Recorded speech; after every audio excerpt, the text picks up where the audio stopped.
Hello everyone and welcome to SUNUP. I'm Lyndall Stout.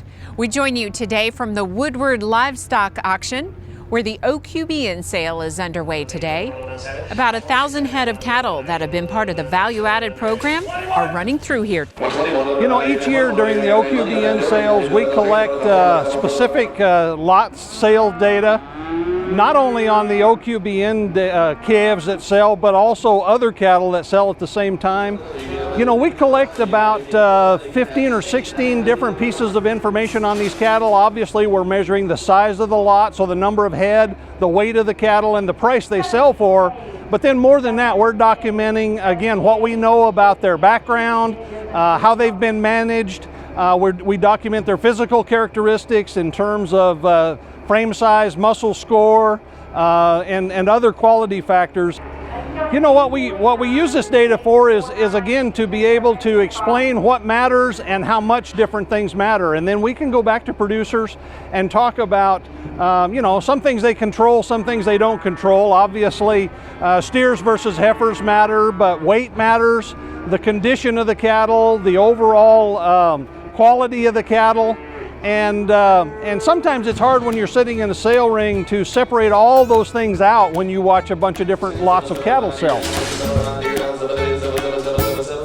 We'll have more from Woodward in just a moment. But first, a look at how OSU researchers are studying algae to help with wastewater reuse and recycling. SUNUP producer Kristen Loveland put together this story. So what we're trying to do is to find alternative ways to treat wastewater generated in the state. We know that wastewater is a huge issue. There are environmental issues. Also, the water availability is an important factor for our approach to this project. There is no reason to use regular water or fresh water because microalgae are able to grow in wastewater, and this is an advantage because microalgae can be used to for the treatment of the wastewater. While they are growing, they absorb wastewater, contaminant from the wastewater, and they use this contaminant like nutrient to build the biomass. So far, we have been screening algae strains to see the first, could they grow in animal wastewater or frack water? And then we look at how fast or how efficient they grow.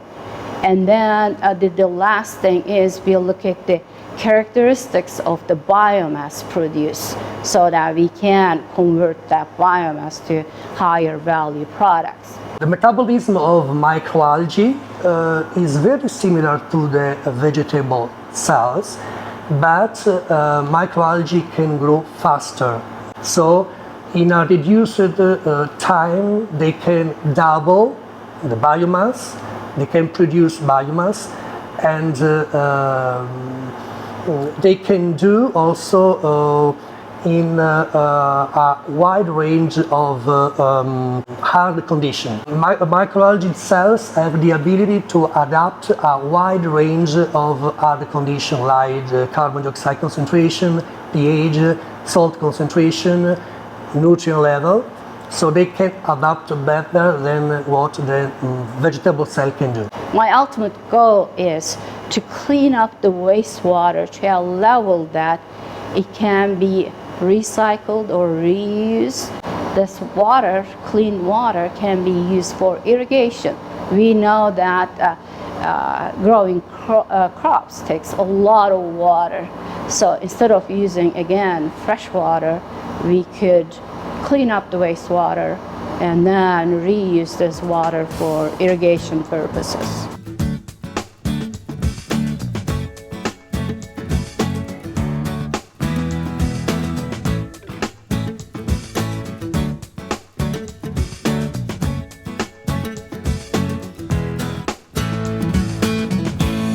Joining us now is Bob Hunger, our extension wheat pathologist. And Bob, you're hearing reports of disease in wheat fields around Oklahoma. Tell us what you're seeing and whether it's typical this time of year. Well, typical for the fall, wheat diseases are fairly quiet. Occasionally there's a few seedling root rots and seedling rots that come up, but we really haven't seen any of those in samples that have come into the lab. The samples that have come in have primarily been abiotic causes, things such as drought or dryness, fertility problems, and sometimes sharp temperature changes can cause that, but they're not diseases caused by pathogens. So what kind of reports are you getting? And we have an example here. Correct, yes. What we have seen show up within the last week and a half have been some fall foliar diseases. In particular, leaf rust has come in to play here at Stillwater. Now, other parts of the state have been drier. There may not be as many of these, but where there has been moisture, there probably is some leaf rust. What does this look like? It's pretty evident and easy to spot in the field. Yeah, first of all, you can see there's kind of a yellowing of the lower foliage here. And if you go down into that foliage and look at the leaves, you'll see all kinds of rust pustules on these leaves. This is a disease, of course, that is more prominent in the spring than in the fall, but it does show up in the fall, as will sometimes stripe rust and some of the leaf spot diseases like tan spot. We have had a few reports of tan spot as well. Now, you mentioned the moisture having an impact. Are these warmer temperatures also maybe playing in? Definitely. Because of the moisture we've had and then the warmer temperatures, the leaf rust and some of these other diseases can get established and then will spread through the wheat a little bit. I'm not a proponent of spraying to control these diseases in the fall because typically as we get into colder winter temperatures, these leaves that are heavily infected will die, and new leaves coming out will not be infected because the temperatures are too cold. Especially with the price of wheat now, it's not really recommended to spray, with the exception that if you were going across the field to put on an herbicide and you had heavy disease, you may want to go ahead and add a fungicide to that if you have very heavy disease. And it's just kind of field by field, producer by producer, yes, to weigh out those options. Needs to be looked for, but mostly you want to look for these diseases in the spring because controlling them in the early spring and through the spring is much more important than fall control. So put it on your radar now, in other words. Exactly. Okay, Bob, thanks a lot. And for more information on fall foliar diseases, we have a link to Bob's full article at sunup.okstate.edu. And now another concern in fields this time of year and any time of year really is weeds. And we have a hands-on way to diagnose and treat weeds. Pigment inhibitors. These herbicides are kind of fun. They're easy to remember for direct spraying. So as a land-grant university, our mission is to take research that's conducted here on campus and put it into the hands of people who can actually use it. The plots that Dr. Manicherry has put out here with our various herbicides, different crops, and the reactions to those herbicides is a prime example of that. It allows producers, ag retailers, crop consultants, our ag educators to come here and get trained on what injury symptoms look like and ensure that when they encounter these situations in the field, they know how to handle them. Getting up there and touching the plant and just being up next to it, there's really no comparison to looking at a picture. Based on the variety you have in the field, the timing that your plant is at, injury is going to look different. So this gives them a couple varieties, one growth stage that they can kind of compare to something they might see in their own system. We really needed this day to see what the herbicide carryovers are, what effects it's having on our crops, if there's misapplication, and how the guys need to be careful and conscious of their neighbors, as well as on their own farm. How we need to take care of our chemicals, read the labels in depth, complete, make sure you don't have a misapplication on accident or on purpose. Yeah, we're having a really good chance to see what kind of contaminations you may get and then how to effectively treat other weeds. Well, it's the first-hand learning. You can actually see real-world experience for us to be able to apply that to what we do. Throughout Oklahoma, I'd like to see us do this again in the summer crops. But I want to take this to my guys and say, look, look at this. Here's some pictures. This is what you can expect. If something happens, we go back and look at a lot of the a lot of different pictures and things like that. Products that once worked in our crops and that were efficacious on our weeds might not be efficacious today. So we're kind of going back to the table and looking at our options. What can we use? What's not working anymore? So that we can save our time and we can save our funds and get the most out of each of our systems.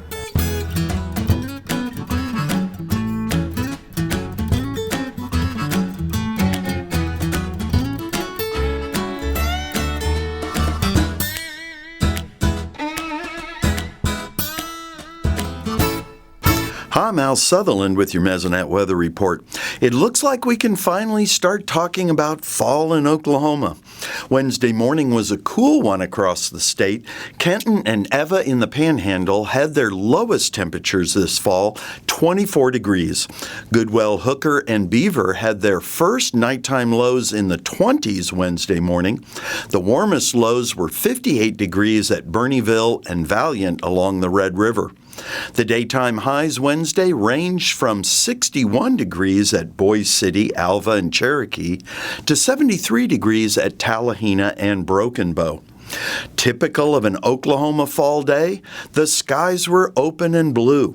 A map of solar radiation from Wednesday afternoon at 1:30 had two blue areas along the Red River that were cloudy. The brighter colored areas had open blue skies. A visible satellite image showed the density of those cloudy areas along the Red River and areas of higher, lighter clouds. Our cool, clear Wednesday followed a weekend of rain and mist in the state. A two-day rainfall map for Monday and Tuesday had a lot of low Mesonet rainfall collections. So many locations were below 1/10 of an inch of rain. The few green spots and the band from Bristow to Miami were areas that received more than an inch of rain. Bristow had 1 7/10 inches. If we go back 4 days, Saturday through Tuesday, we pick up some heavier bands of rain in western Oklahoma. Medicine Park had the highest rainfall amount, 1 92/100. The rain band stretching from Granfield in the south to Cherokee in the north provided some important moisture across Oklahoma's main wheat production area. Going back 2 weeks, a number of Mesonet locations in the southwest and south central Oklahoma collected more than 2 inches of rain. Ninnekah rainfall over the 2 weeks from October 27th to November 9th was 3 12/100 inches of rain. Rains in the south added to the soil moisture at 10 inches. Those are the dark green areas on a map showing the change in 10-inch fractional water index between November 2nd and November 8th. Hobart jumped 7/10 and Durant 8/10. The fractional water index goes from 0 dry to 1 wet. With rain coming in batches and bands, the 10-inch fractional water index through Tuesday showed some very dry locations. The brown areas in the Panhandle, Cheyenne in western Oklahoma, central Oklahoma, and southeast Oklahoma. Looking at these same dry areas as percent of plant available water from the surface down to 16 inches, those dry areas typically had less than 20% of the plant available water these soils can hold in the top 16 inches. A map with the inches of plant available water down to 16 inches shows that these drier areas typically had less than an inch and in some places less than a half inch of plant available water. That won't provide enough water for wheat or canola to grow well. Hopefully our next rain will fill in these drier areas. Thanks for joining us for this edition of the Mesonet Weather Report.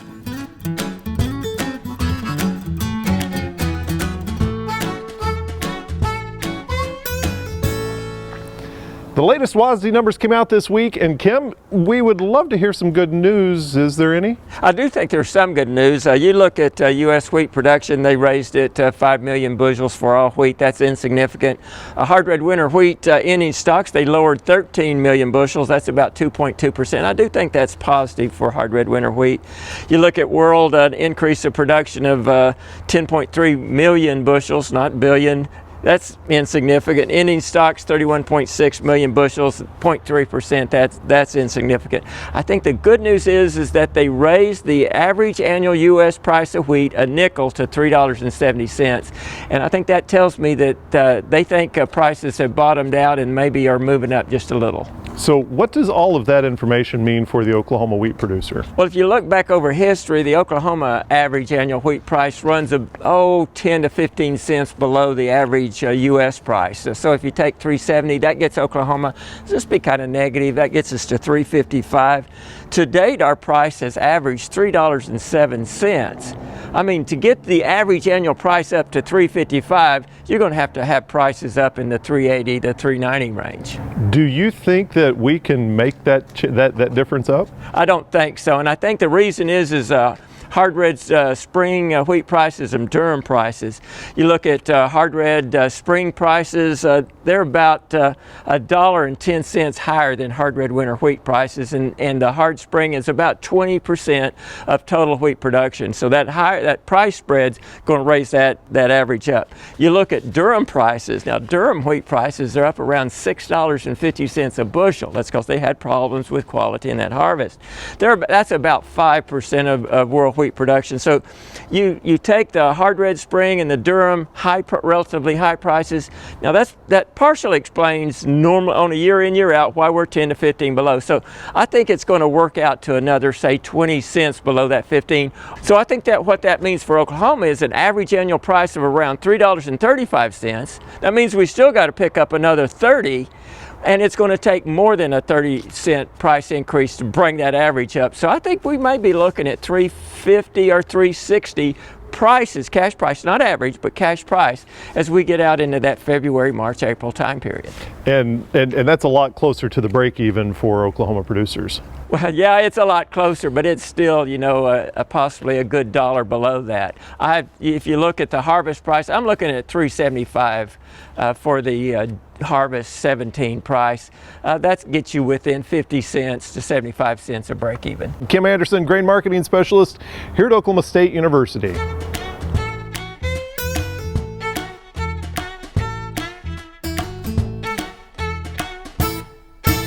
Each fall, every cow-calf operation wants to know if they've got enough hay to get them through the winter.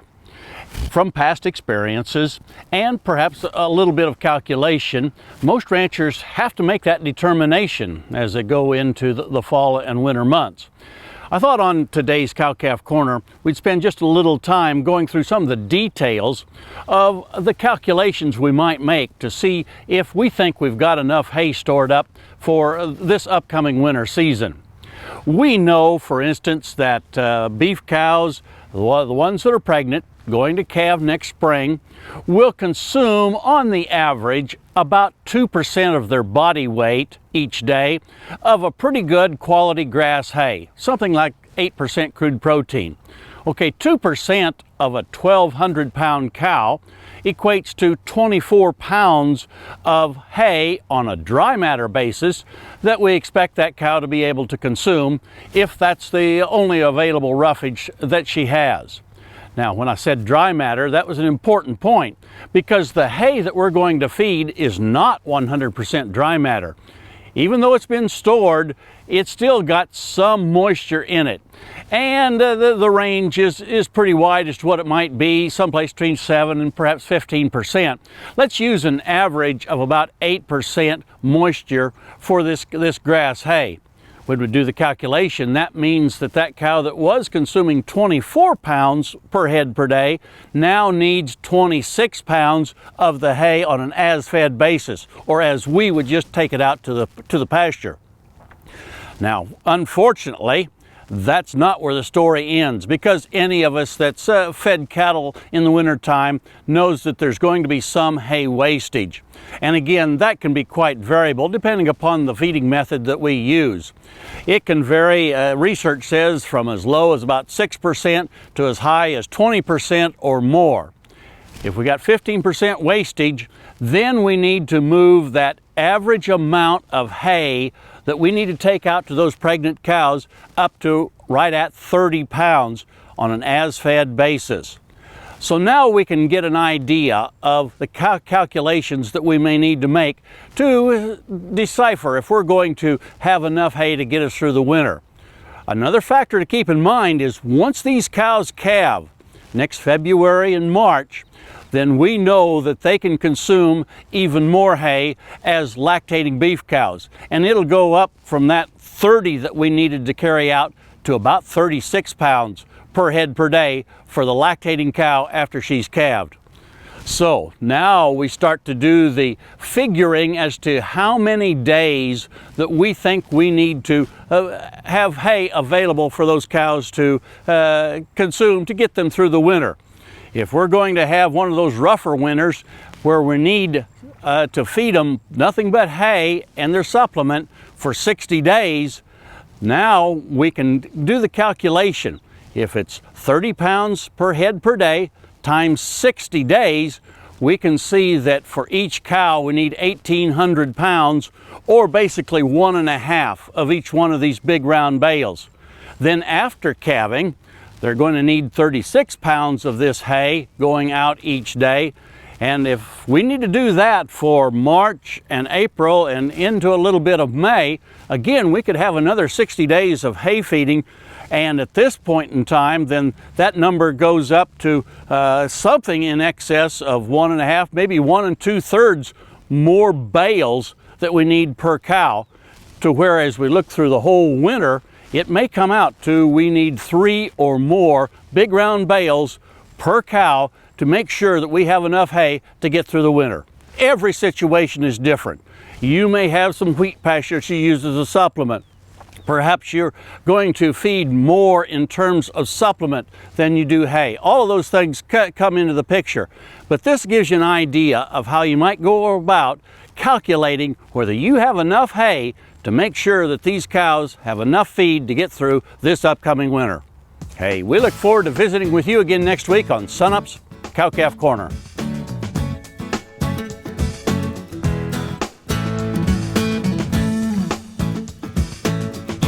Finally today, the OQBN cattle sale and why it's getting the attention of more producers and buyers all the time. Here's SUNUP's Curtis Hare. Stairs,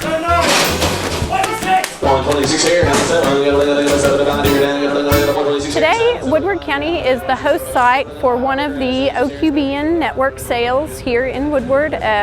We have another sale scheduled for December as well, but this is one of the first ones that we've hosted here in Woodward.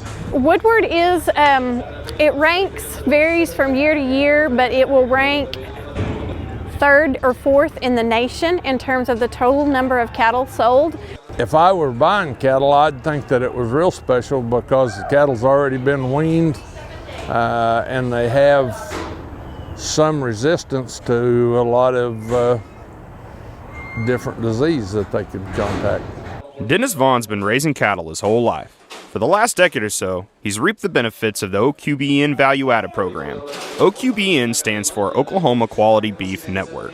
Well, I think it's a good program to help your marketability of whatever you're going to sell, because as the cattle buyers become more accustomed to it, they'll be wanting more of those kind of calves. Woodward County Extension educator Dana Bay says the network eases the concerns of cattle buyers. It is a program that's been established to allow for third-party verification of cattle in terms of a program, established program, a minimum of 45 days weaning, a couple of rounds of shots, worming, things like that. But it's a program that's been established and it's verified by the third party, which the extension staff comes in and verifies those cattle for their weaning dates and their shots. So it just provides another level of verification for cattle that are being sold. Extension beef specialist Gant Maurer says this is the network's second sale of the year, and producers bought about 1,000 head of cattle in Woodward. Producers unfamiliar with OQBN often have a lot of questions. The question I always get is why are there premiums? How do we create these premiums? And the real reason is when we look at cattle, there's two types of risk. We have market risk, which really everybody in the cattle industry has experienced over the last 18 months to 2 years, really, with the down in price in the markets. But we also have production risk. And what OQBN does, it limits that production risk, meaning these calves are healthy. ready to go, and our death loss is well below 2%, which is the industry average. Over the years, the value-added program has become popular with producers in eastern Oklahoma. Northwest Extension Area Livestock Specialist Dana Zook says producers in the western part of the state are starting to take notice on the positive impact it can have on their bottom line. Buyers really appreciate a quality set of cattle. With the tightening of prices, it's really important to have those healthy calves to start out on wheat pasture, and so that's been very popular. I just think that as cattle producers, we need to look at all options to increase the value of what we're raising, and this is one of those opportunities. There will be many more opportunities. OQBN sales continue throughout the year and into June 2017. For a complete list and to learn more about the program, we've set up a link at sunup.okstate.edu. In Woodward County, I'm Curtis Harris. That'll do it for us this week. Remember, you can find us anytime online at sunup.okstate.edu, and also follow us on YouTube and social media. From the OQBN sale at the Woodward Livestock Auction, I'm Lyndall Stout, and we'll see you next time at SUNUP.